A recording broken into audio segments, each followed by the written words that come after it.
We're moving on to side mount.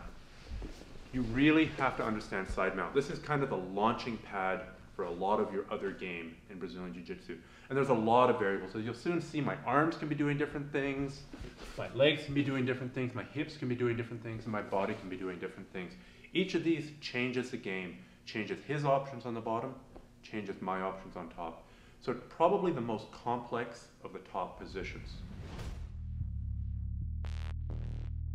So when you find yourself in side mount, and you will, don't make these mistakes. A lot of people, they'll grab onto him. They don't want him to move. But as you hear, not only is it his weight that I'm carrying, but I'm also increasing his weight by squeezing. This doesn't accomplish anything. I don't want to decrease room. I want to increase space. I want to push him away. Another thing I don't want to do is leave my arm here by his ear. Here, he's got a number of attacks, tap, tap, that all of which are bad for this arm. Finally, some people, they'll reach over here. This also isn't good. This doesn't really set up your escapes. And if he jumps across the other side of my body, he can tap me out. So those are some don'ts. Here's some do's. Try to get a little bit up on your side. And you might bridge and turn a little bit onto your side. It helps take some of the weight off you.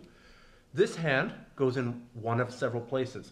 I like coming right underneath the jaw and gripping his shoulder here. I'm not doing this with my wrist. This is weak. If he pushes in here, push towards me, he can fold my arm quite easily, and he can wrist lock me. I'm going to be pushing with the bottom third of my elbow here. This is strong. It doesn't rely on tricep strength. My other hand, go hips down. I try and push with that same bottom third of the elbow into his hip.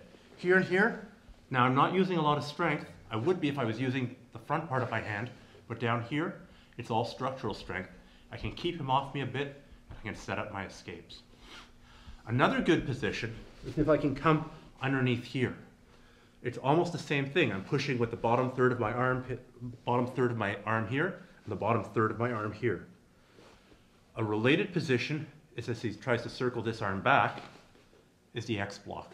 Anybody who's ever trained karate will know the X block. You're here. What you're doing is you're stopping this arm from hooking the head.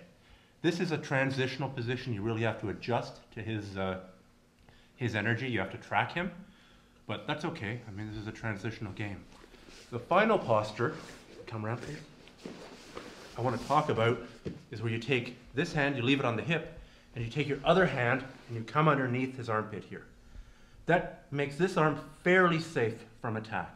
It does leave your neck open a bit, so if you end up here, you have to move fairly quickly. You don't want to stay here forever, or he'll figure out how to choke you. But if I'm here, I can usually escape, and we'll show you that in the next section.